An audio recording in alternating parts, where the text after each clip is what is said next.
Welcome, everybody, to another exciting episode of Peanuts from the Plebs. Hello, everyone. Yoo-hoo! Good morning. All Well, we right. have a few things going on this week. Yes. Well, we wanted to talk about the debate, right? I would say Yeah, though, my first impression was just horror at both these guys. I mean, within like a few minutes, I'm like, Biden looks like he's about to drop dead, and Trump is nuttier than he's ever been. So that was my overall impression. That was my impression from the first second through the entire thing.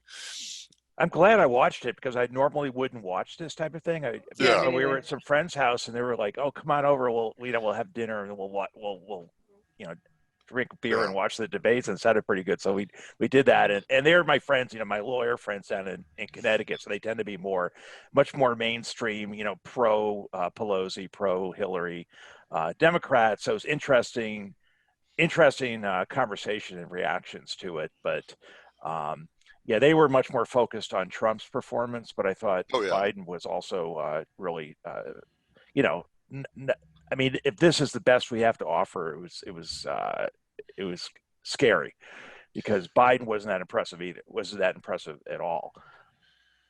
right. I, Oh, I thought it was pretty interesting how most people obviously were checking in because they just wanted the drama. They wanted the show, right? That's right. what really people were checking in for. They weren't really looking to see what the platforms were about or, any sort of policy or anything like that. No, it was just about, like what funny things was Trump going to say? What was he going to call him? All this stuff. And I mean, sure enough, there was name calling. It was dumb and it was just some childish little back and forth that offered nothing to the American public, but except I guess that entertainment, if that's what you checked in for, which again, that's what most people Right. did check in for, But right? some platform Yeah. issues did actually get brought up, and I don't know if that was intentional or not on Trump's part, but if it was genius. Otherwise, it just happened because he actually got Biden to say, out loud that I'm against the Green New Deal. So they're So thereby losing a lot of the Yeah. left, potentially left Well, he voters who did are. say it, right? He said, "Oh, and you it just lost the radical left." Yeah, Yeah, but I he mean said that's he said true. that on other points. It was so strange. Biden was going down the path of like defending the Green New Deal, and then Trump specifically asked him, "Then you're for it?" And he specifically said no. It was so strange. I mean, well, maybe I need to rewatch that, but that's what I got was that he was in the process of like defending it, saying, And "Oh no, also it doesn't mean whatever," and then like Trump said, "You're for it?" Oh no, it what? came out in support of the police, and that was another thing Right, that not saying he does not support defund the police in any way, shape, or form, basically. So I oh thought yeah, that only not that this debate really swayed anybody's votes, but if it were going to, I mean, that would be something that would accrue to Trump's side, I think, rather than Biden, because I think the problem comes into the fact that most people they were just focused on that Trump didn't let Biden talk and then the whole interactions between him and Chris Wallace and that it was and then on like the Trump side because I tried to see what the reactions were on kind of both sides. To be honest with you, I can't really stomach a lot of what on the left, so I'm hoping that you guys can give a little bit more of that whatever they were saying on the left perspective. But on the right, at least, they were saying that, that it was a lot of missed opportunities for Trump and that essentially it was a debate between Trump and Biden and Chris Wallace. That they were right. both, jumping on him and harping on him, and obviously they were giving a lot of shit to Chris Wallace, saying that he was a bad moderator.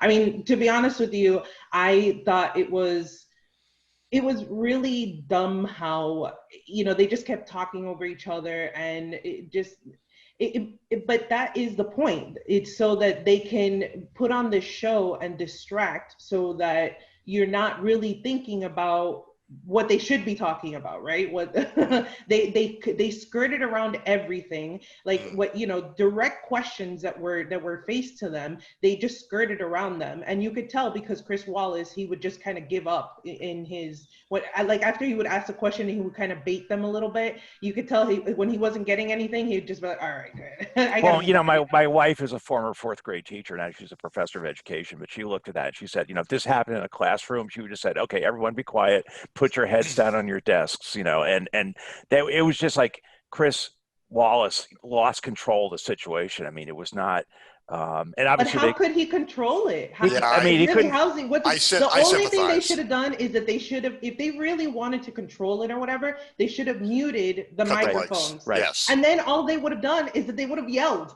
Yeah. Right. You know, I'm Yeah. sure that that's what Yeah. would have happened.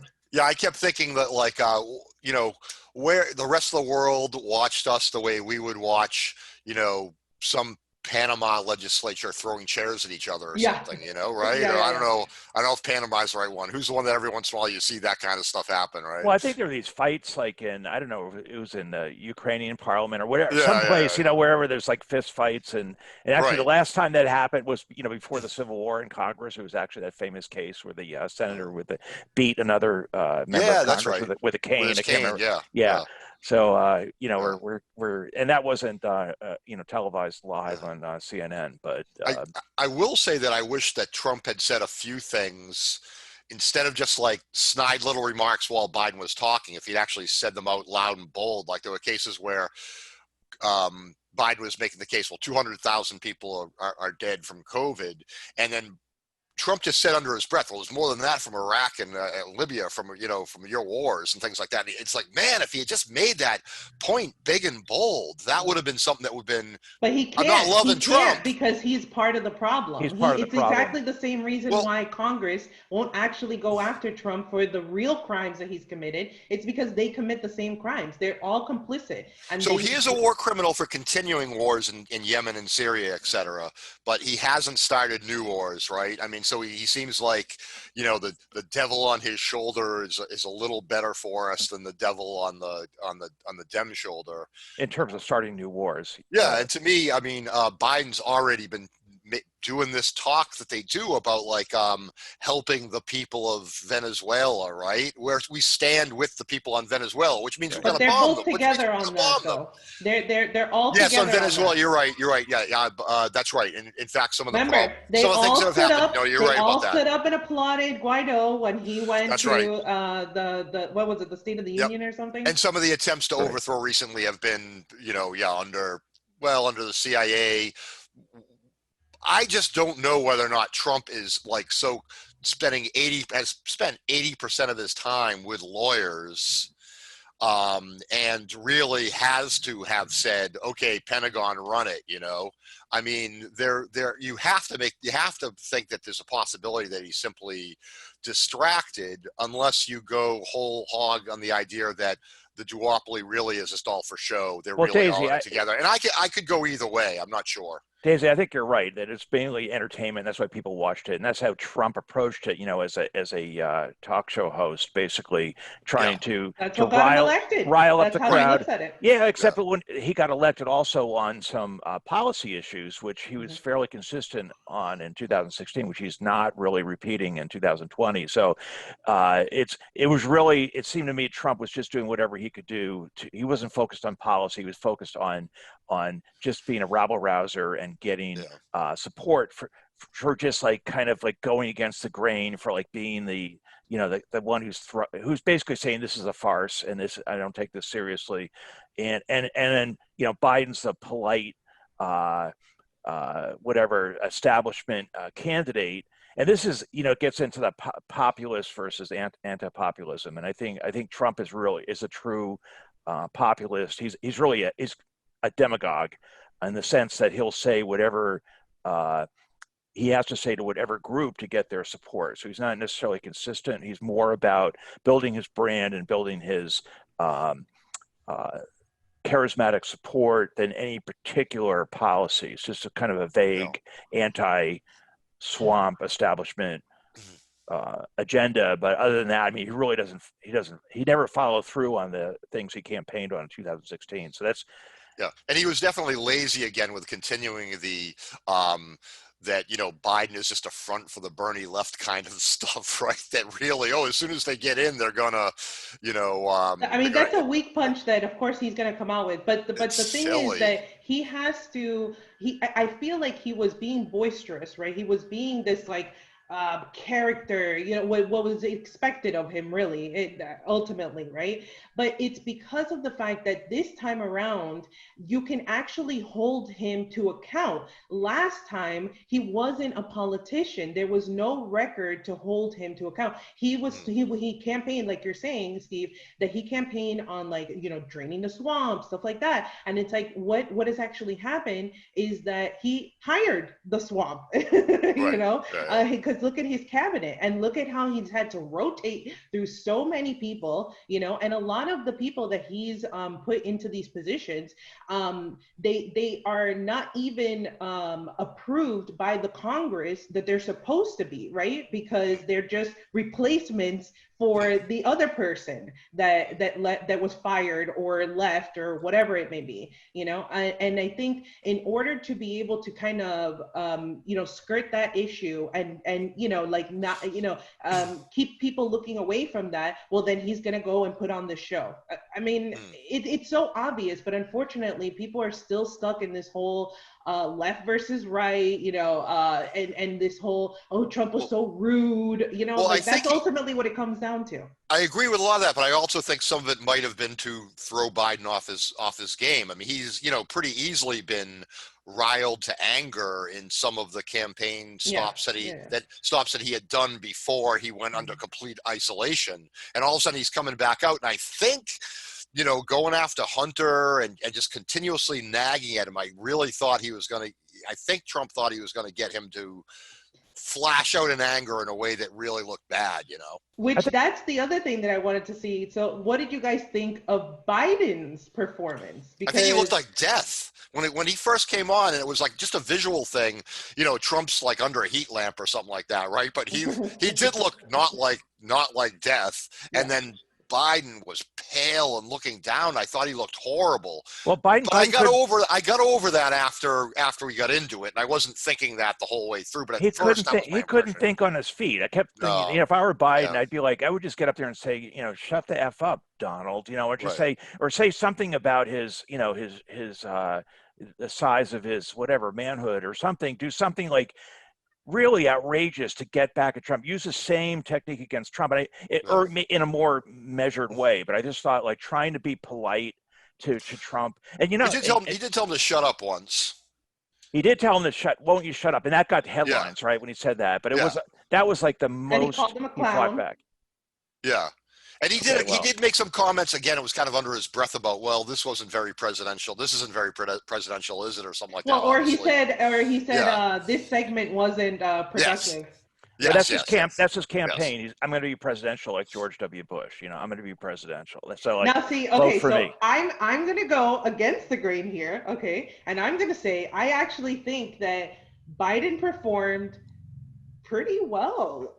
I think it's maybe because I had such low expectations of it. Oh, well, that works. Like, I mean, because you just never know what you're going to get. But I knew that he was going to be, I'm sure he was hopped up on something, but he actually was pretty coherent. Like, he had his moments where he may have flubbed or whatever, but for the most part, the way that people are portraying this image of like Sleepy Joe and that he's like, decrepit and that he has dementia and all this stuff, this wasn't a dementia person, or a person with dementia. That was not what I picked up. And so I think that this kind of hurt that narrative that I know the Trump campaign is going with, Right, but if you didn't have the low expectation to start out with, and you came in from, you've been away on the moon for the last 10 years, and you came in and saw this debate, you think these are both really, you have this one outrageous candidate, and then he has this other guy who's just not really putting up a strong defense for himself. And maybe if based on his interviews and his rallies and everything, I mean, you don't expect much from Biden, but and so maybe he outperformed what we expected.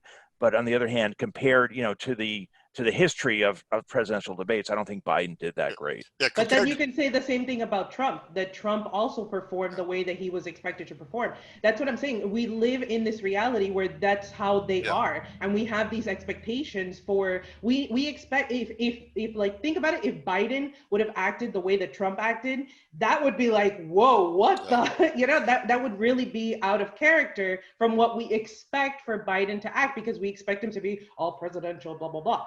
right? But Yeah, And but But there's no. it's so horrific. Just that, I mean, our expectations are so low. I mean, I think yes, back now to I agree. like Hillary versus Trump. That was like, you know, Greek orators or something. That was like Greek philosophers compared to this recent debate. And it's horrific that either of these people could be considered, let alone, you know, going to win the president. The Right, Trump presidency. is just outrageous. I mean, I don't know what the comparison is with Trump. I mean, you know, maybe William Jennings Bryan or something from 100 some odd years ago, but not even that though. I mean, there's really no comparison. So he's kind of like, and he just broke all the rules. And so that was like when I watched CNN, the analysis was like, oh, Trump, you know, it was a shit show or whatever. It was terrible.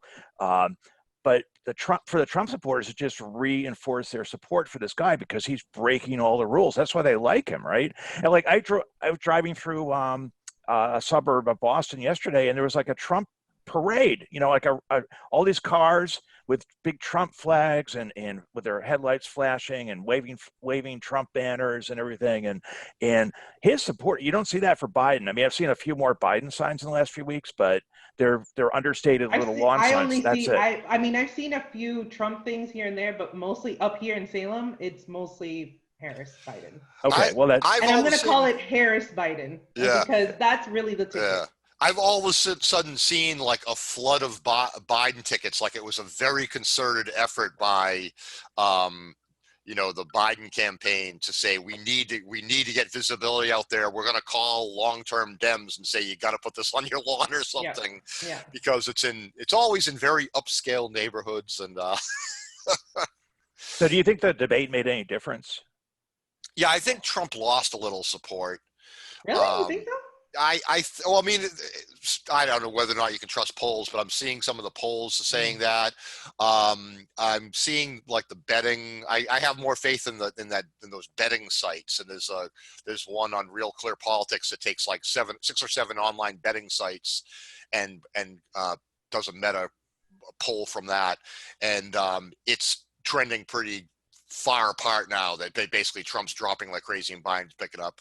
Yeah, I think it was probably more embarrassing for Trump than it was for Biden, but I don't think embarrassing is the right word. yeah. I think it's like, I think for his base, I thought he did a great job. I think, you know, the question is the so-called swing voters that the Democrats are trying to get by, you know, playing to the center. Maybe some of them would have thought this guy is just too outrageous, but I don't think it's going to make a huge difference even in those swing states. Like, you know, I think it's going to be all about enthusiasm and the effect of COVID and the effect of the bizarre election we're going to have with mail-in votes and all that. I think there's room for either of them to win in there. but it may all be a moot point because of events that have happened since the debate. Yeah. So Right. moving on to So our that's next weird. topic. So our next topic Yeah. is Trump has been diagnosed with COVID. No, he tested positive. He tested positive. Okay, he tested positive for it. Now I've been, you know, the way they're spinning it, obviously, is that, you know, he's in great spirits. He's doing, you know, whatever. But it seems He's on like his deathbed, apparently. it seems like the story is basically he started showing symptoms on like whatever Thursday or Friday. Then he started coughing, and they basically insisted that he go to Walter Reed. Okay, and he was reluctant to do it, but in that video he made on Friday, he looked uncharacteristically pale, not orange. He looked kind of white or whatever, and you know there was something going on there. And just doing a little bit of reading around, it's like when he's a 74-year-old man. He's probably about 240 pounds. He's obese, not morbidly obese. He was coughing, which indicates that it has gone into his lungs. So it's a very serious situation. And the incubation period is 5 to 7 days. So that means he probably picked it up around the time he was nominating Amy Comey for the Supreme Court. And once you start showing symptoms, those 48 hours are critical. And that's what they've said. They said the next 2 days will be critical. But today is probably one of his worst days, or will be his worst day, and tomorrow. And he may not make it. He probably has a 90% chance of surviving, but there's a 99.94% chance, actually. Oh, okay. I thought that was Melania. I thought he was like 90. Well, whatever. I'm just saying that I could be wrong. I don't know. there's different opinions, but I mean, if he's dead, he's dead, right? So, we have no control over that. We'll see what happens. And also, he may survive, and he may be fine, or he may survive with recurring symptoms for a long time. So a lot of times you have fatigue that lasts for months. Um, it could impact his ability to do his job to the extent that Oh he yeah. does it. So, well, anyways, it's a major story because it goes against the whole narrative that basically I'm immune to this, Right. and I'm not gonna be stopped by this, and that he was forced to do this. Now we'll see what happens. So we don't know. Today's October 4th. I think in 3 days we'll know a lot more about what's going on, whether it's going to have an impact or not. So that's interesting timing. Is the Pence-Harris debate on Wednesday still going to happen? And do you guys think that has much? Maybe now it has a lot more. Maybe it's required a lot more now. You're right. Well, I mean, if Trump doesn't make it, obviously, I think they would cancel the debate. But I think, Yeah, yeah, I think they'll probably go ahead with it. yeah. And I think, yeah, it's going to have that added dimension of what happens if Trump is not able to, you know, go into a second term. I mean, I think Trump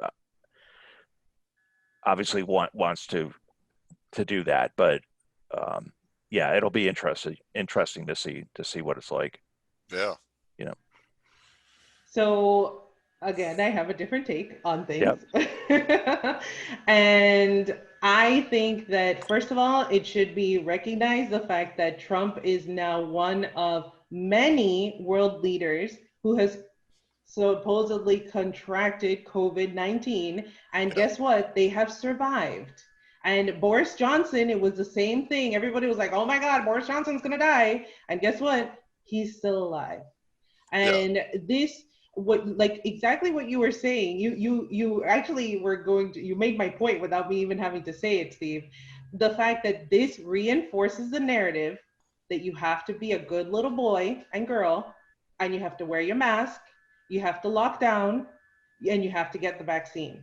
Like that's what this is pushing. Because, and like we were talking about before, that even throughout the debate, how many times was a vaccine mentioned? And it was even talked about the fact that Kamala Harris, it was this whole big controversy because now she was perpetuating this whole left-right thing where Right. now it's either it's Biden's vaccine or it's Trump's vaccine. Right. Right. When in Right. actuality, it's going to be the same people who are producing it, whether Yeah. it's one administration or the other, right? But there is a lot of money being made right now with all of the testing. And obviously, think about there's 7 companies that are working on a vaccine right now, right? There's a lot of money that is being invested in this stuff. So this is not for nothing. And right. I mean, everybody, there's a lot of and money involved in because of our system, right? And like, and as far as just go back to the testing, like now we have that, you go and get that test with the results in whatever 48 to 72 hours. That's not, there is a test that you get almost instant results from, but there's no money to be made from that test as much, or they're not going to get the information that they're going to get. Like if you go to CVS and drive through and get your vaccine, where you have to, first of all, it's not free. You're paying for it because it's getting paid for through tax dollars, right? I mean, I don't know what CVS makes on each pop, of the test, whatever, but I mean, it does cost something. But there is an instant test like you could do at home, like a home pregnancy test. You can get there's a test you can do at home and get almost instant results, but they want the data. They want the data to see, who is getting this, where is it occurring, et cetera, right? But the problem is, if you have this, you're contagious during that period if you actually have it. So it's really, it's not in the public health's interest to have to wait so long for the testing, but obviously the system is supporting a testing regime that makes more money for the pharma, as well as getting more data. I don't agree with Daisy as far as the masks. I think the masks are, I mean, obviously some situations where you don't need the mask, but I think the masks do help to some extent prevent transmission, because you've seen what's happened in certain just at Trump rallies or in certain places in the country where people don't wear masks, and there have been outbreaks. He enforces the narrative. Yep. Yep, that's a narrative. Well, I'm enforcing it. well, it seems like, yeah, it seems like weddings and things, right? Those are the biggest ones that you see. You know, actually, have they actually tracked any mass outbreaks to Trump rallies necessarily? I know the debate itself, they said like 12 people that were handling stuff before setting up and all that ended up getting it. And Well, I mean, how it's transmitted, who knows? I mean, but like Chris yeah, Christie has it now, or it's tested positive, right? So right. Chris Christie was helping him prepare for the debate. Um, you know, I know there is certain clusters like with that conference in Boston, which was early on. Right. You know, But I haven't actually heard anything attributed to like anyone saying like there were 10,000 people at this Trump rally and, you know, 500 of them have. I haven't heard anything at all regarding specific, hey, all these people were at a Trump rally. yeah, And, I can't give you a and specific date on the yeah, Trump rally. I just Plus, haven't. I mean, at Tulsa, Yeah, there wasn't anybody there anyway. So, yeah. Though yeah. I do myself. I mean, it seems like common sense to myself that yeah, wearing a mask would help reduce the spread.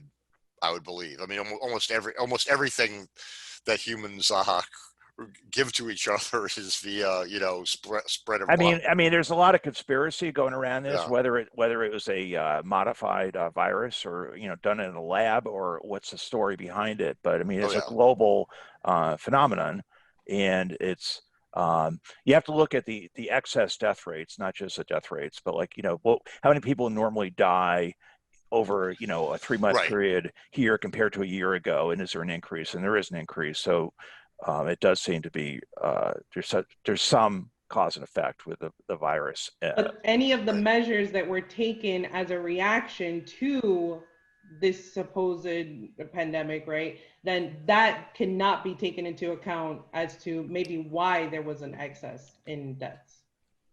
It's just the fact that it's this pandemic. That's it. Is that what you're arguing, or are you saying No, that? that's what you're arguing. And I'm arguing that because of certain measures that have been taken, then that has added to Oh, I excess see. Right. deaths. Yeah, I'll be interested to see in the rearview mirror, like in a couple of years out, if they look back at the health numbers for this year, you know, were 50% less deaths attributed to heart disease than typically would have been attributed during this period. You know, was everything, oh, he had heart disease, but he had COVID. Well, he died of COVID. It's not attributed to heart disease, you know, and things like that. I'm wondering how that'll all pan out, you know. Well, the problem is that the numbers are not, everything has been super politicized, and the numbers aren't true, because you have a lot of, like, that's why you have, as you were saying, Steve, conspiracies out there that, you know, like the numbers were being fudged in the hospitals because they were making more money off of, and that is true, that they were making more money off of saying or diagnosing or, you know, treating somebody for COVID, you know, significantly more money. And for a lot of these hospitals that have been, you know, really struggling right now, that is an incentive. And it's just a matter of like, you know, when obviously when you have human beings, people are incentivized by different things, and unfortunately there is no trust in anything that is put out there anymore, because the media, we always talk about how the media pushes all these stories and they have these narratives, but it's like we have cognitive dissonance. We only want to believe them sometimes, you know, and then other times it's like when it agrees with our narrative, then it's like no, definitely they're propagandists and, you know, all this, you know. And so I just don't give the media the benefit of the doubt, and a lot of this information that people are getting is from the media. They're not actually looking at the numbers themselves. And but that's why I say, like, I'm interested in looking a couple of years out, looking back, because, you know, the numbers recorded for heart disease are going to be the numbers that are recorded, and will there be this weird dip of 2019, 2020, all of a sudden it's down here to that, and that's going to be very telling, right? Yeah, right. If all these, if the normal rate of heart disease and other type of lung and respiratory illnesses are much lower for this COVID period, and then that's going to be very telling. But the other thing is people they have heart attack symptoms and they don't go to the ER because they're afraid of being exposed, right? So therefore their condition becomes more serious, and there's going to be a higher mortality because they're not going into the ER. So that's going to also be an indirect that's a factor. connection. Yep. Right. That's and all the people that they weren't getting elective surgeries or what are considered elective surgeries, but whatever issues they were having, obviously, like what you're saying, they got a lot worse because of the fact that they weren't able to be addressed. I know that personally because at the pharmacy that I work at, the homes that we work with, they weren't allowed to have new admissions, and they were under strict conditions of working. And so obviously that does have a trickle down effect, and then when they started lifting some of the measures, then we started seeing kind of like this influx of people, because obviously they were like, okay, now that I can come and get my surgery or whatever, then there's still a whole lot of people out there hobbling around that are looking forward to getting a hip replacement when they feel safe to do so. Especially because hip replacement, that's a big surgery. That's really sensitive. Yes. Like there's so many things that are really sensitive that obviously if you're thinking that you're going to catch some sort of disease, that if you go and if you even breathe the air as whoever else is in these buildings, well then that's going to make you stay at home and first of all suffer, because I'm sure that even thinking about people that they haven't been able to get the oral care that they need, something as simple as that, it does have a lot of repercussions. So hospitals, like, what do they get? They like $5,000 for a coronavirus, diagnosis. $33,000. Okay, what's your source on that? Because I've heard different figures. Do you want me to look it up? Okay, well, I'm just saying, I've heard 5,000. I've heard, okay, so now you're saying. But I think it's also $5,000. You go to the emergency room and that's $5,000. Right, exactly. So, exactly. I think there's probably also like an ease of getting paid situation, right? They don't have to go through the various. They don't have to go through the various insurance companies. It's like, hey, government, yes, here's another one. But they're losing a lot of money because they're not doing the elective surgeries, right? Because a lot of those elective surgeries, they were big money makers for the hospital. So they were having, the whatever, 5,000 or 33,000, whatever, may not make up for the amount of elective surgeries they're losing, or maybe it does. I don't know, but it does. I can tell you, it does not. Elective surgeries is huge for a lot for right. And also, I'm pretty conspiratorial when it comes to elective surgeries, because I would like to see the knee replacement surgery rates in the U.S. versus Germany, for instance. My guess is that probably there's quite a difference. And that if a lot of times these surgeries may not be. I remember when I was a kid, everyone was getting their tonsils out, right? I got my tonsils taken out when I was 4 or 5. Because you had a cold, the doctor would say you're going to get a tonsillectomy and have your tonsils removed. Well, right? Just get these out, right? Yeah. Yeah, and that was the only surgery I ever had in my life. Right? I remember being in the hospital when I was 5, getting my tonsils out, and in retrospect, it probably wasn't necessary, but it was great for training doctors. They could do a simple surgery, and it had some supposed benefits. But I had bronchial problems and asthma problems all growing up, and I wonder if that was connected to the fact that I received the tonsillectomy. I don't know, but I'm just saying that it definitely did not solve all of my and every surgery has risk, and there's going to be a percentage that are going to have side effects and problems. I have a friend who's a nurse, and he sees a lot of these people recovering from this, and he's like, he finally had knee surgery, but he was like, I was going to wait until the last possible moment. I'm going to go for years to wait until I absolutely need that knee surgery, because it only has a lifespan of 20 or 30 years, and then you're going to need another surgery at that point, if not sooner, to correct the problems caused by the first surgery. So And then you're older, and it's much more risky for you to go in under surgery. Exactly. Like, Yeah, yeah. So if you're 20 80 years and you later, got some other health problems and your Yeah. heart's bad or whatever, then it's a risk. I did want to bring up, there is some nice discussion out there in social media regarding, Trump, you're at Walter Reed. You don't have to worry about the cost of this. Wouldn't it be nice if all Americans, had Medicare for all, and they didn't have to worry about the effects of this? We're in a so it's bringing up all that discussion again that we should have been having constantly. I mean, the guy is such an asshole. Yeah. I mean, like, he could even say like, "Oh, I empathize with other people who are suffering and hope everyone has it's all focused on him and his." Well, I wouldn't say just him. I would say all the politicians are assholes that aren't pushing for healthcare, available. Yeah, for I know, but I'm just saying, what an opportunity. Yeah.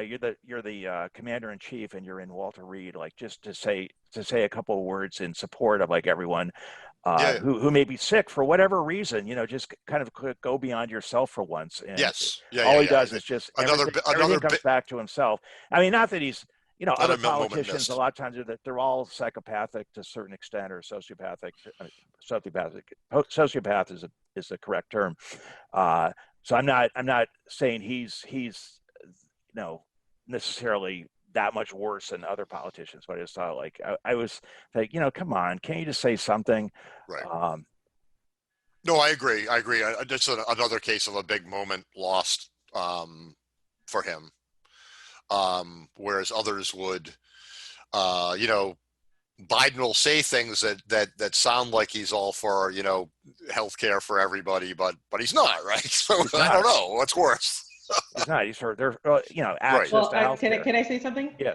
So I wanted to also note that I think that it's really important that there are a lot of people that, like Biden said, that he's pulling any sort of like negative ads or whatever. And there is, some support out there from the left, like the people that are constantly just going after Trump because they have Trump derangement syndrome, but that they're actually coming out in support. And I am going to, again, speak for myself and actually say that I hope that the president of the United States actually does get better. If he does have COVID, I hope that he does get better and that he does recover, and that, that we can all move on from this, because ultimately he is the president of the United States. And if he succeeds, then we succeed. And, people aren't thinking about the fact that we're already in a very bad situation heading into this election, and having the president die right before this election. First of all, we're how many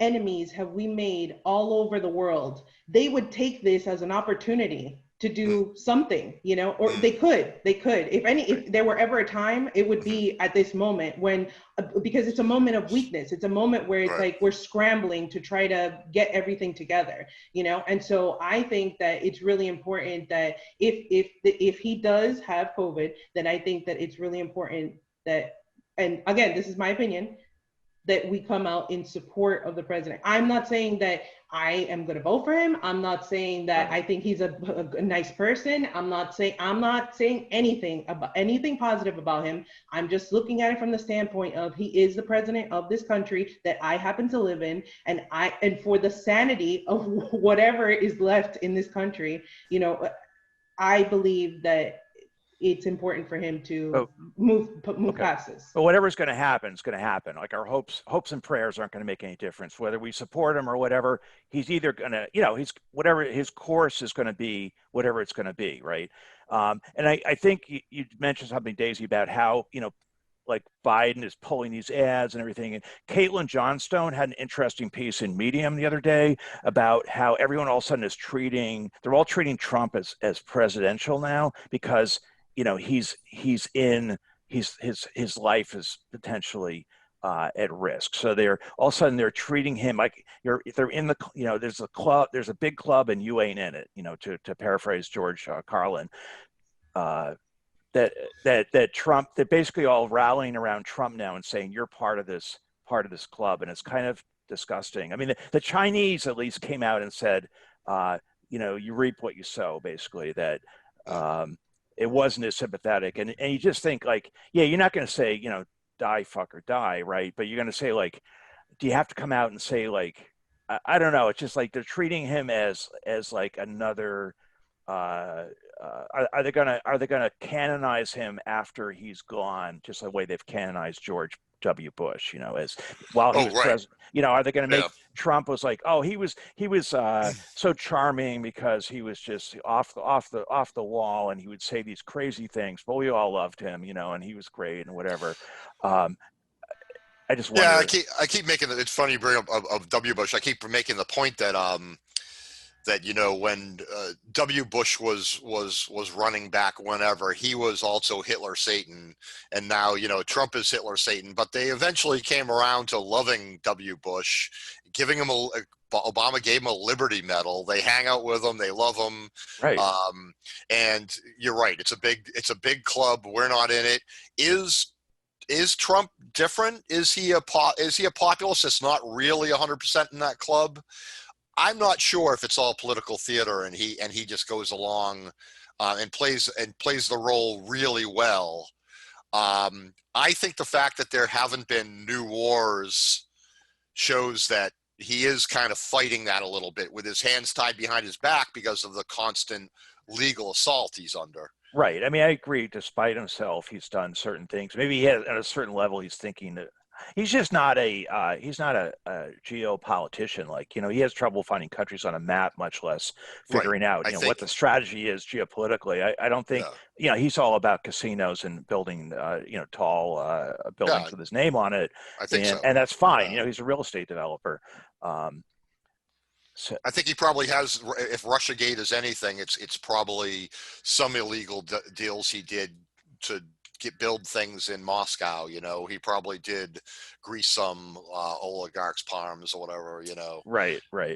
But I mean, Hillary had the uranium deal or whatever too. Oh, so it's all like, Bill it's not Clinton just, got the $500,000 from Moscow banks for one speech, and right.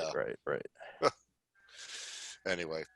I mean, there's a whole bunch of things you get into about like what happens. What does it look like if Trump passes?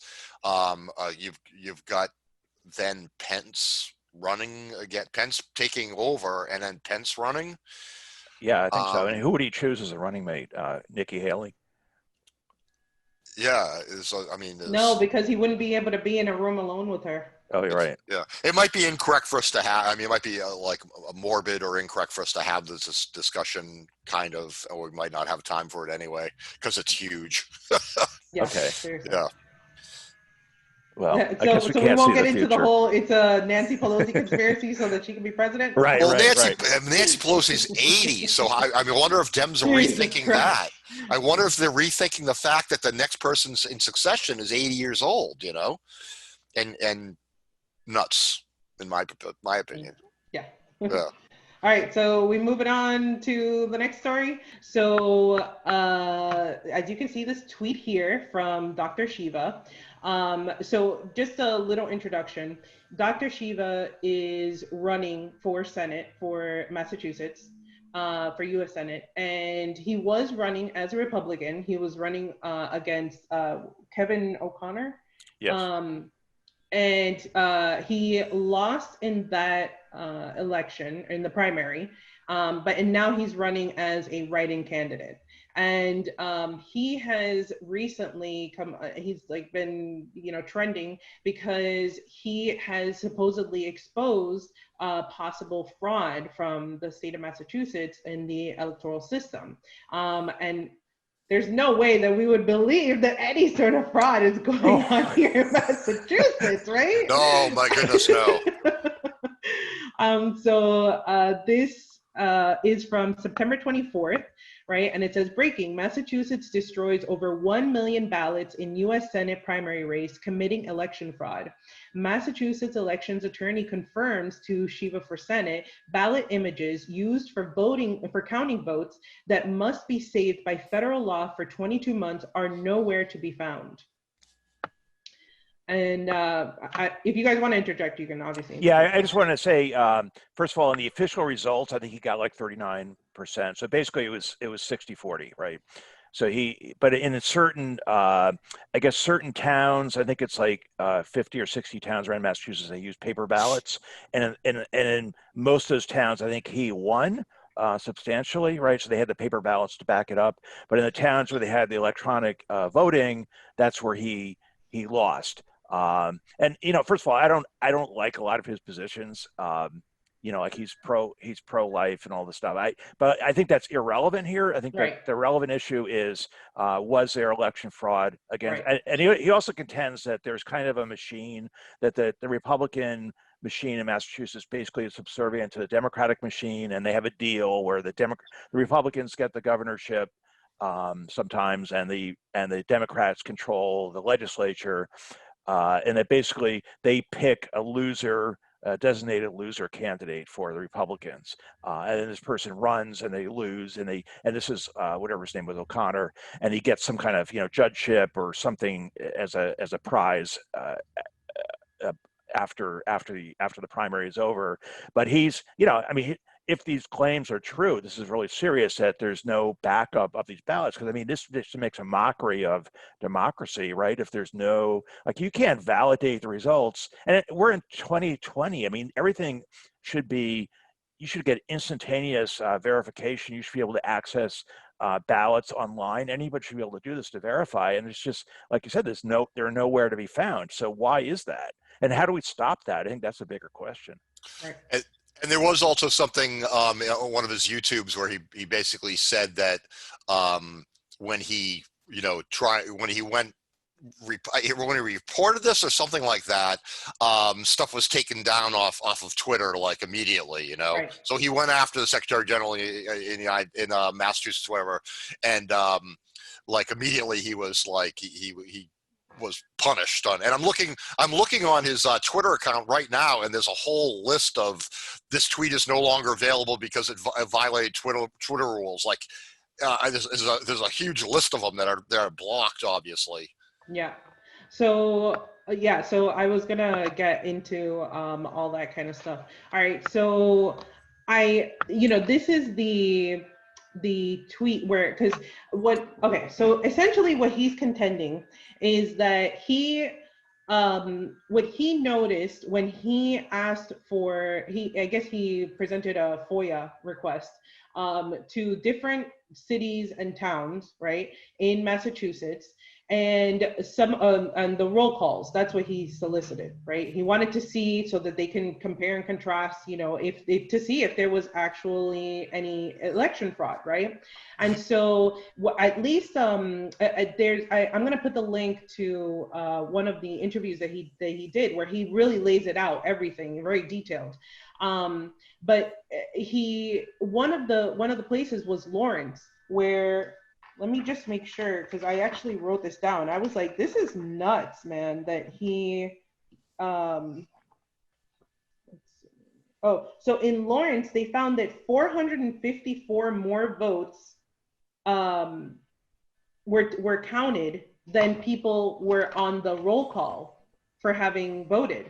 And this was just one place in Lawrence, right? And there was like, he was saying that in another place, it was like 1,000 more votes were tallied than people had voted.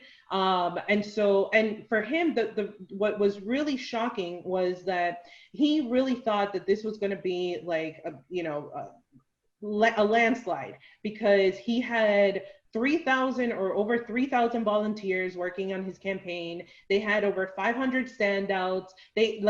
Apparently he has a pretty good following. He says that they put out like 10,000 lawn signs, all this kind of stuff. So that's what kind of, when he saw the results, and really the difference was 50,000 votes. So yeah. I just wanted to interject. And he said in that video also, I apologize if you were going to get into this, that in Franklin County, where it was voted by hand, he won like 60-40.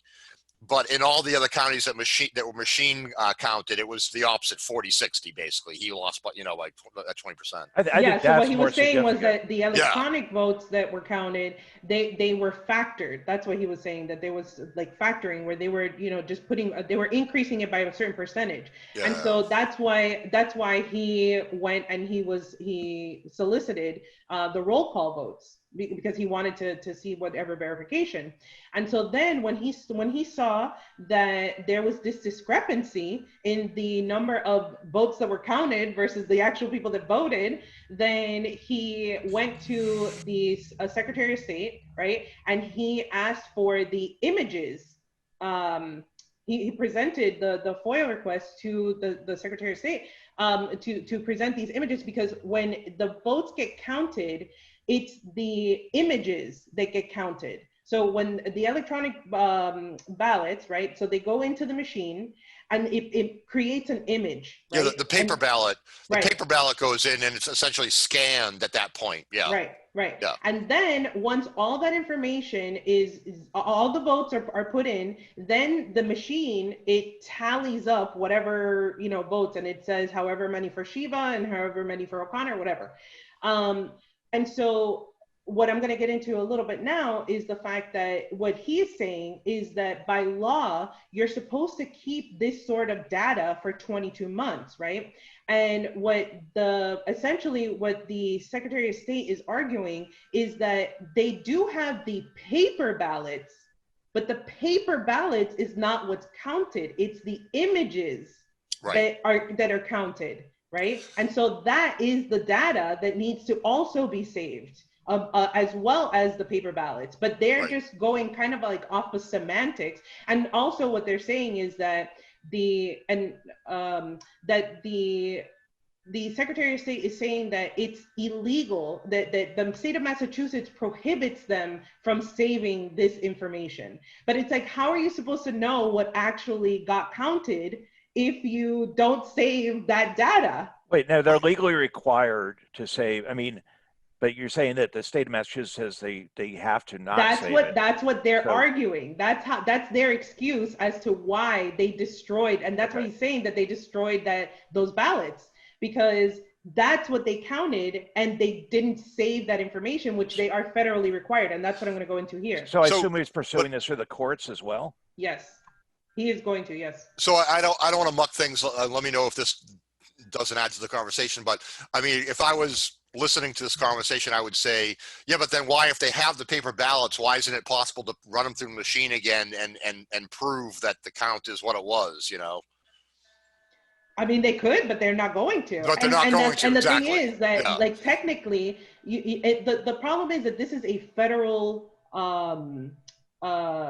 position, right? It's not like a local, it's not something that really runs under Massachusetts jurisdiction. Obviously it does, because it's here in the state of Massachusetts, but federal laws or federal elections have certain laws that they're supposed to abide by. And like I said, that's what I'm going to get into here. Yeah. And so he has this tweet he put right underneath, right? And he cites the law that says that they're supposed to keep this information. It says appropriate state or local authority must preserve all records to detection and prosecution of election crimes for 22-month federal retention period if records were generated in connection with election that was held in whole or in part to select federal candidates. And then he states it here, it's United States Code Title 42.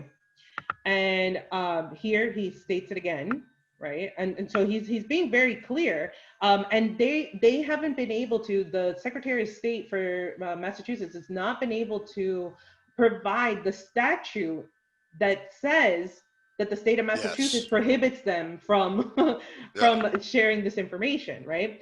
And so I went and I looked up this code, because I think it's important that obviously if he's stating that this is a federal law, then I think it's important that we actually see if it is or not. And sure enough, it is true. It says retention and preservation of records and papers by officers of elections, deposit with custodian, penalty for violation. It says every officer of election shall retain and preserve for a period of 22 months from the date of the general, special, or primary election of which candidates of the office of president, vice president, presidential elector, member of the Senate, member of the House of Representatives, or resident commissioner from the Commonwealth of Puerto Rico are voted for. All records and papers. Yeah. Okay, it says it clearly there. Right. Yeah. all right, which come into his possession relating to any application, registration, payment of poll tax, or other act requisite to voting in such election, except that when required by law, such records and papers may be delivered to another officer of election, and except that if a state or the Commonwealth of Puerto Rico designates a custodian, because obviously, Puerto Rico has its own, because it's not really, it's a territory, to retain and preserve any record, these records and papers at a specified place, then such records and papers may be deposited with such custodian. And so it just, and then it talks about what would be the penalties, right? Yeah, $1,000. That's it. Right, exactly. But this like, was from 1974, so I actually looked up, okay, this record, okay, because I really wanted to see. And again, it states everything that I just read. So this is real, right? This is the United States Code. These are laws, and so I just think that this is really, really crazy. Well, this gets to the crux of the issue. I mean, there's obviously rampant election fraud. I mean, and it just got worse with electronic voting. I mean, there's so many cases, like with Chuck Hagel in Nebraska where he beat Bob Kerrey. I mean, that was a case where he was sitting on the board of the company that ran the election machines, and he won despite the exit polls that showed Bob Kerrey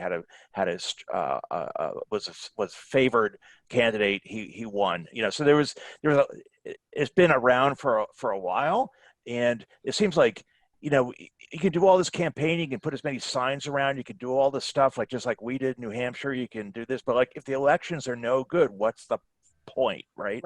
I mean, you have to have election integrity. It seems to me like you should have. Steve, because it seems like you're going to go off on a tangent here, and I just want to say, if you want more information, I'm going to put the link to this. But this interview that he did on this Next News Network, it actually is a really good interview. He really lays it out. It does seem as though he's saying this as though he's warning Trump that this could happen with the election, and then he goes after Charlie Baker and all this kind of stuff, kind of like what you were talking about earlier.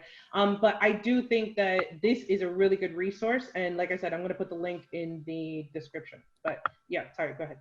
No, I'm just saying that obviously there should be. Maybe people who are really interested in changing the political landscape in this country should be focused, at least to a good extent, on election fraud. Because if you don't have a solid basis for believing the results of your elections, what good is that? I mean, democracy is basically not operational if you don't have strong, trustworthy elections. And it seems to me like it's already written into the law. I mean, it's already a law that you have to do this. So we need to have some court challenges from Dr. Shiva and maybe other groups who demand to get the result. And there should also be, I think it should be, I would push for legislation that would say that certain percentage of towns or whatever have to be randomly selected after every federal election and have a recount just to show, to keep them on their toes.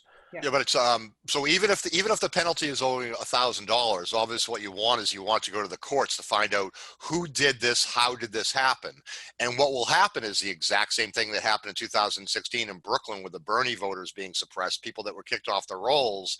That it was absolutely found that they were in the wrong, but the Democrat state attorney general forgives the Democrat election people involved in it, so that there's no court proceeding, so there's no discovery, and we don't really know how it happened. I mean, it's just a slap on. And the media doesn't report it with significant importance that the people elect different representatives because they're being screwed. They don't realize to the degree to which they're being screwed. Shouldn't the election be invalidated? I mean, if if it's like that, off. But you know what? But you know what they do? Fine.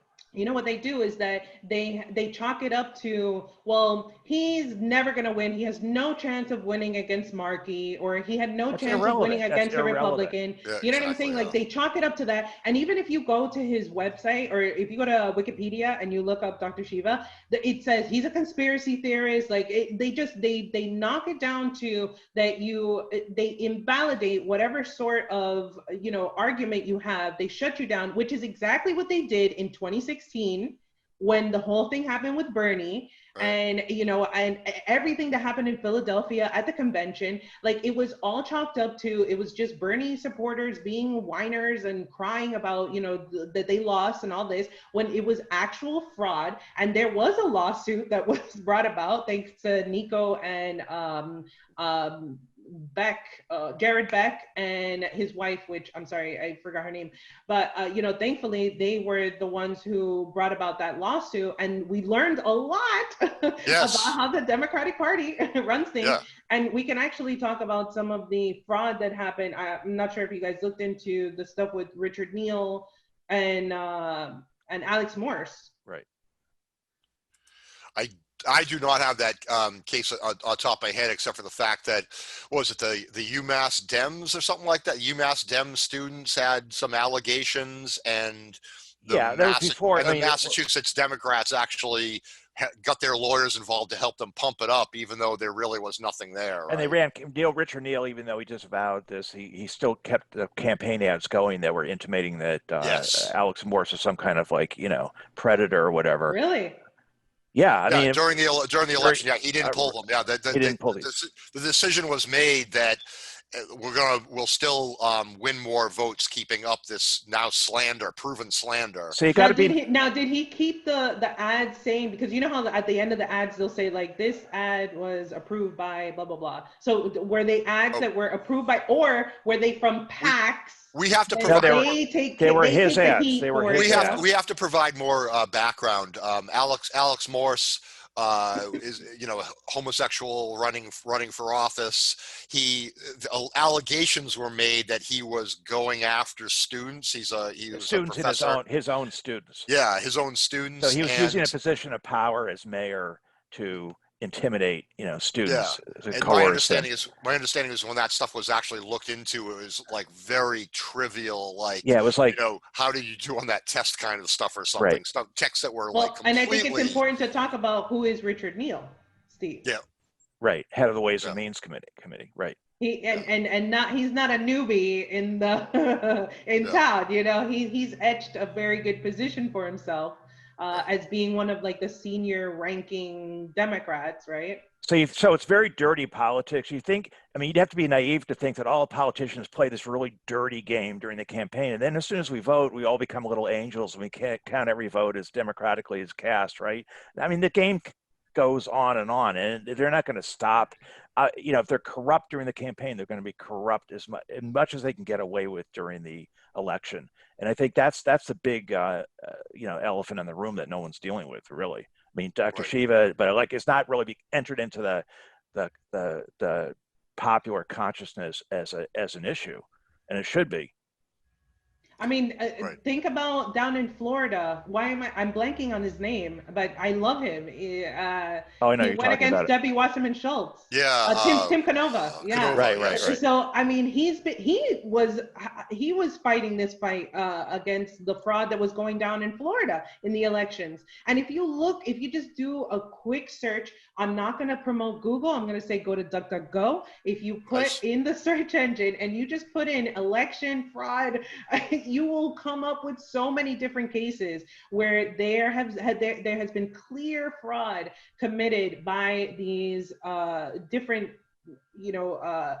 elected officials that they're really committing crimes and they're getting away with it, which is not, and the worst part is that people think that it only happens in Washington. It's like, no, it happens in your own backyard. That's why we have to hold everyone accountable, not just the ones that, get the most TV time. It's the ones that don't get the TV time. Those are the ones that we need to be looking at. Right. Well, it's a charade, because they're all afraid of populism, that people would actually vote in somebody who would actually represent them. That's the big fear. So I think there's, it's a big club and you ain't in it. All right, moving on. You see the recent reports that apparently the CIA had a contractor go into the Uruguayan embassy in London. Ecuadorian embassy, excuse me, and put in cameras and sound. And one of the contractors, I guess, was so disgusted that he went to an outlet and revealed this. So because they said it was just cameras. They told I guess the Ecuadorian embassy, but it was actually sound and everything. And now they're using this apparently in the extradition hearings.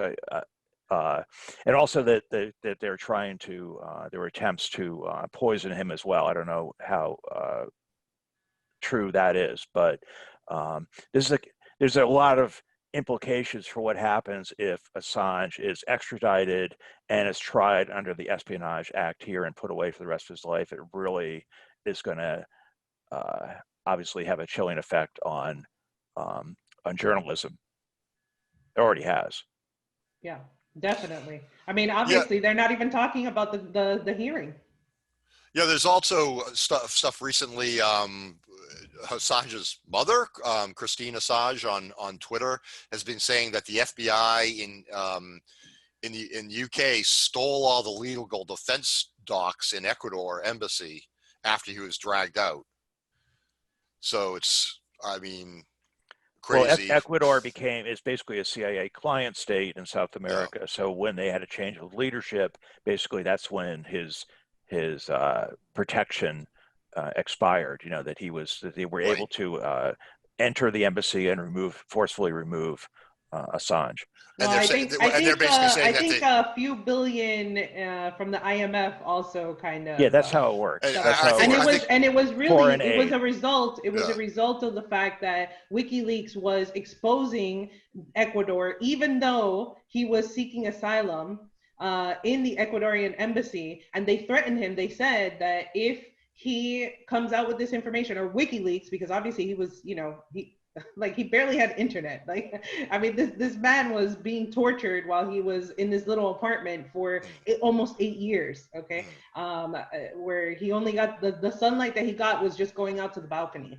And he was still being spied on by all these people. It was UC Global was a Spanish security firm that was they were contracted by the CIA to, like you were saying, to spy on Julian Assange, and essentially they spied on even everyone that went there and visited him. They complained about having their phones being hacked into, because they had to give in like their passwords and a lot of this stuff.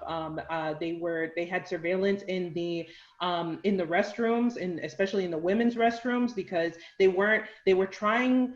Like Assange was not able to communicate with his lawyers in private, which he should be able to, right? You should be able to speak to your counsel in private, and they were trying to get around that by talking in the bathroom, and then they found that out, and then that's when it was found out, or that's when they started bugging the restroom, and they did such despicable things and I think this was the turning point for I believe it's David Morales. He's the CEO of UC Global.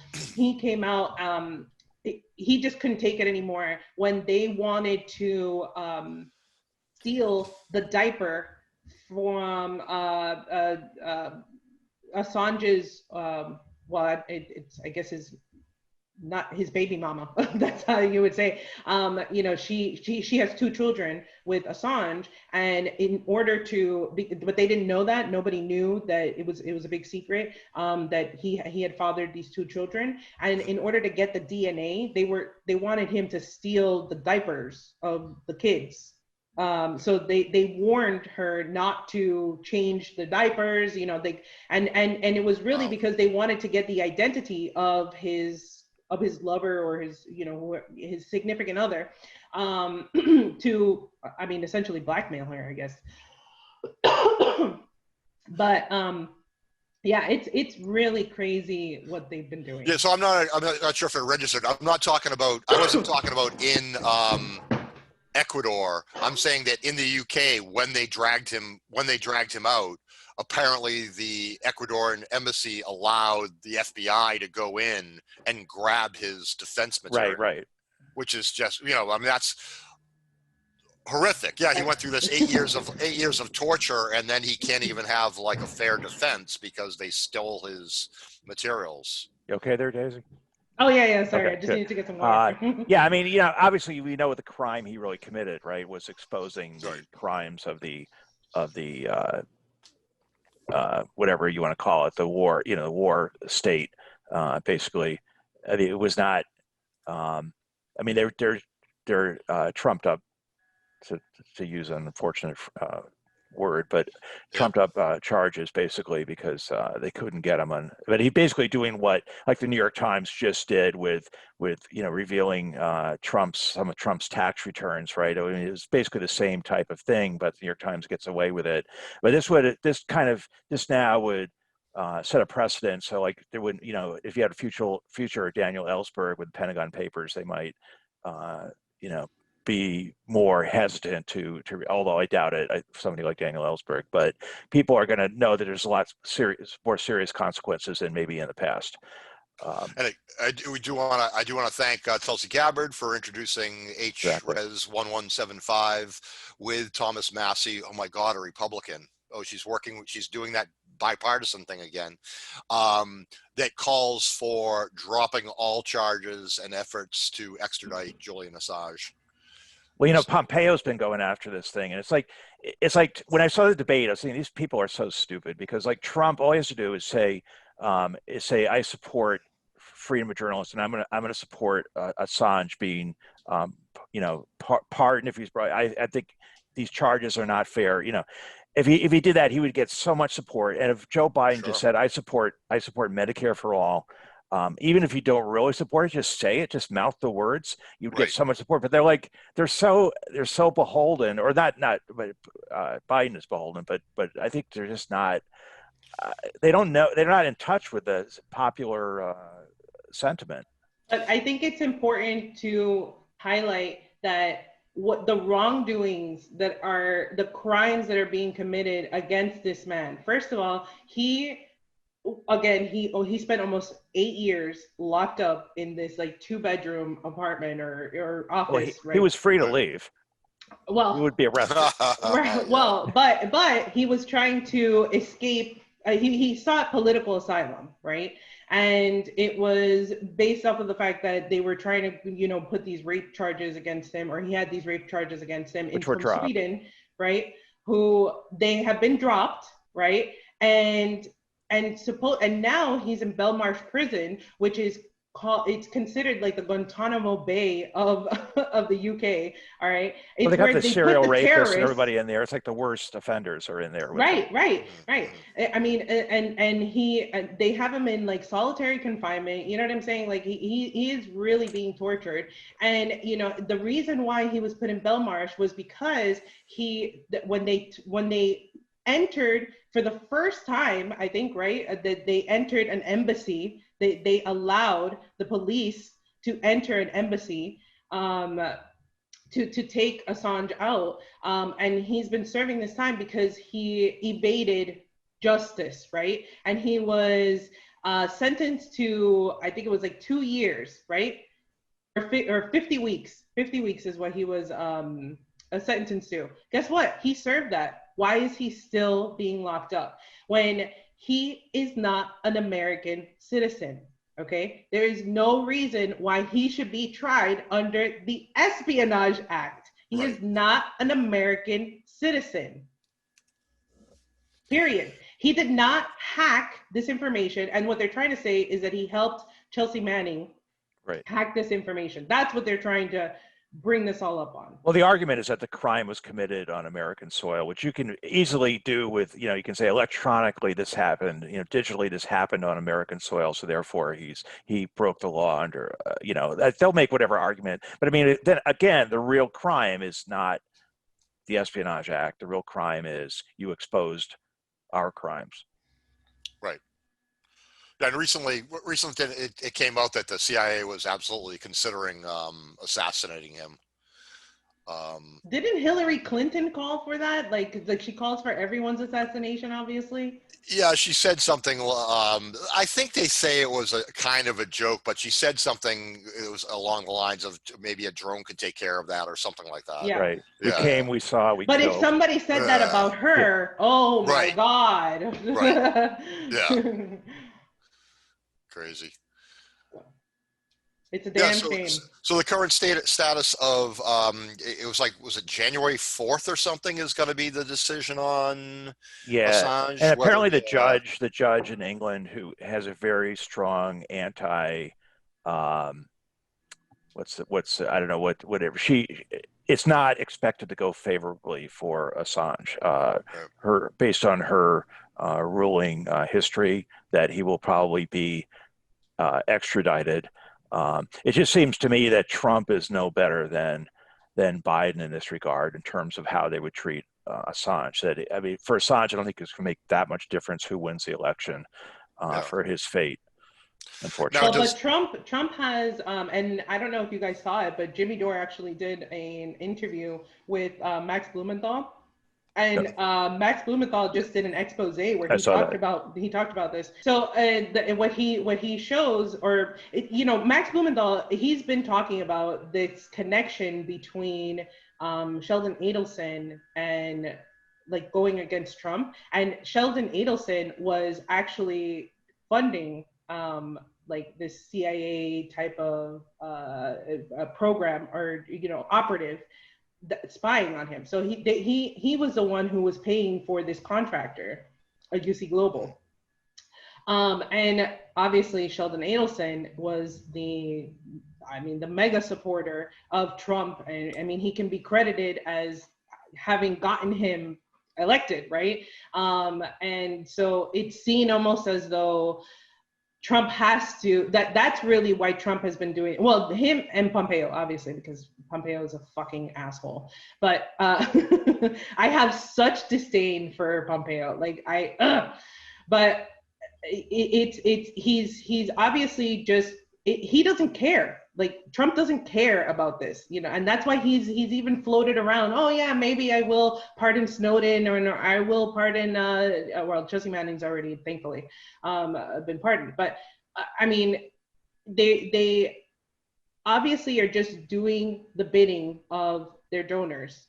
It's not anything that has to do with Assange, right? It's personal vendettas. It's like it's like you've been saying, it's a big club, we ain't in it, and they're just playing their little games with, you know, getting back at each other. Well, I'm questioning, like, to what extent do we think, like, if I Google right now Julian Assange and look at the news link, you've got the usual, like, the Intercept, Al Jazeera, the Guardian, and, you know, the wire services that say anything. The last time I can see that the New York Times reported out was like 4 weeks ago.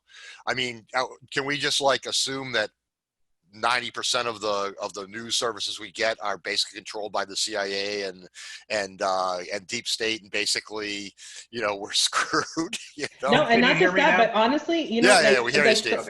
The one thing that if you read any of the articles, if they actually give an honest like depiction of what's going on, of his trial, of his hearing, and all this kind of stuff, they always have to mention, like, what did he do wrong? They'll say what he is being charged with, but then they'll say, well, in the 2016 election, he leaked the emails, and you know, and he helped Russia, you know, hack, and right. All of the, like, they have to put that in there. What does that have anything to do with it? It doesn't have anything to do with the trial. They're painting him as pro-Trump. They're painting him as pro-Trump, but he's obviously, if you look at the whole picture, I mean, he was requesting, WikiLeaks was requesting, anybody has Trump's tax returns, you can send them right here, you know. So it wasn't like he's an equal opportunity whistleblower. He's not just revealing things about Democrats. He looked for wherever there's corruption or you know, cover-ups, he's going to offer to reveal it through WikiLeaks. So to paint him as just a, you know, pro-Trump, anti-Hillary figure is just totally bizarre. I mean, there's no support for that. Right. Well, it's always the argument that I always heard was, well, why didn't he put out any information about Trump?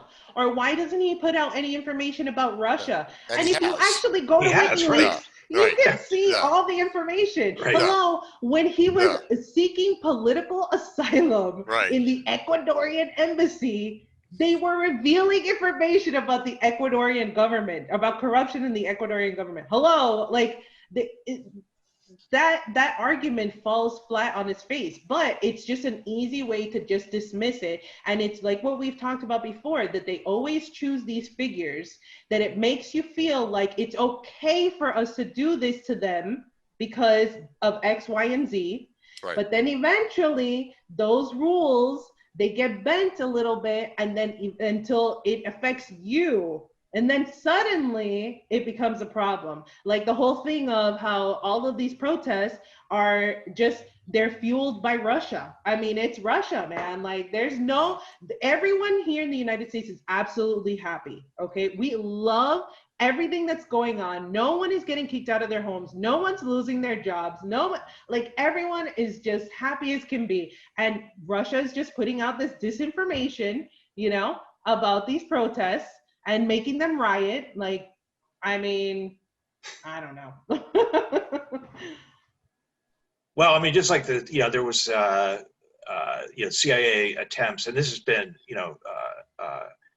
corroborated, attempts to control the media, like in the 60s, whatever. Project Mockingbird, and I think Jack Anderson was a CIA asset, and these famous, journalists during that period, and then up to today, obviously. And then it's just a natural progression for them to say, well, okay, now we got to control Facebook, we got to control TikTok, we got to control Sure. Twitter, right? Because these are the powers that be, and then we're going to try to restrict other platforms, and the internet, remember the first days of the internet was like the Wild West, when basically anything went, and then it gradually it's become more and more established and less free, and most people don't want to do the work. They don't want to do the footwork to actually research the topic. So when you defend Julian Assange, they say, well, what about the emails? He was supporting Trump and everything. And then, it's irrelevant. This man is being tortured. Well, he's being tortured. It's relevant because that's what they know. That from watching the evening news, that's what they know, and that's what they parrot back. And that, it's relevant for the situation because most people won't support Assange because they. But think about it. If you really think about that argument, they're literally torturing this man. I know, because he leaked emails. You literally think because of the 2016. If you really have that rationale, I'm not saying that that's what it is, but if they have that rationale that because he leaked these emails that hurt Hillary Clinton and got Trump elected, that's why he deserves to be tortured. That's fucked up. They're banking on people that they don't care. Because people like, how many journalists are there like Julian Assange? There's like Max Blumenthal, there's Julian Assange, there's like Chelsea Manning. There's like, you can probably count them on, I don't know, there's probably like in the hundreds, and there's like, how many journalists are there, like racial, not journalists, but like personalities that are on the evening news, and it just, read whatever is given to them. And that's what people listen to. It's just not, people don't care about the journalists because they're not affected by that personally, or they don't think they're. But even the at least what I was seeing on the Max Blumenthal interview is that recently it's come out in the hearing that because there's two, I guess, whistleblowers from UC Global that have come out, and they said that they were spying on like the head of the New York, like some editorial in the New York Times, and like so people that these journalists that they work for these propaganda rags, they also have been spied on, and they don't care about that. Obviously, they're not complaining about it. Obviously, because they don't want to lose their job, their cushy job, and they're like, they get to schmooze with whoever, at these parties and stuff. They don't want to lose that. So to them, that's more important than the ideals of journalism. They don't want to be lose their job, or potentially worse, go to jail and be held in solitary confinement. Who wants that? Even though they publish the information, the same information that Julian Assange is being tortured for publishing now, they publish the same information, and they are sitting pretty at home, not having to worry about anything, because Julian Assange is taking the fall for this. But eventually, it will come to them. Because the New York Times is under control and to a large extent, whereas WikiLeaks is not. I mean, most people are scared of the obvious examples of power that happen out there, right? So you basically had, Tulsi Tulsi is one example. Basically, you know, take a Swiftboat, a veteran who's, you know, basically talking about peace and all this kind of stuff, and attack her as being a Russian agent, and then everyone obviously without proof just piling on because the establishment doesn't like you, we're going to keep pushing a message against you. Or Cheryl Atkinson, who had been a reporter, right, who the Obama administration went after her and bugged her laptop and all this kind of stuff. And she's basically been made an example of, oh, if the Obama administration shuns you and CIA goes after, we're not going to support you. Wait, who bugged whose laptop? They bugged Tulsi's laptop? No, Cheryl Atkinson. Oh, Cheryl Atkinson. Yeah. So basically, there are these people out there that have been made examples in the political sphere and the journalist sphere, right? And as it's the same, obviously, with Assange, that you know, everyone else is going to just cut you loose. You're going to be completely lose your life. Well, if you do the wrong thing. Again, you know, Marx comes to the rescue because the material conditions, the actual economy, the actual you know, people have to survive. They have to have a place to leave. They have to be able to, you know, raise their children. That's the reality. And so you can try to manipulate all these things as much as you want, but the reality is there, you know, and eventually people will wake up based on the reality, and they'll be like, you know, they keep telling us that the emperor has clothes and the emperor doesn't have clothes.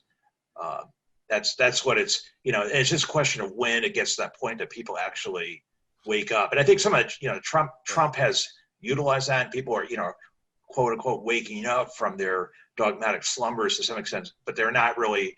I think they're just going for anybody who's against the current system, but they're not really, it's not sophisticated enough. But I think that's coming. That's coming.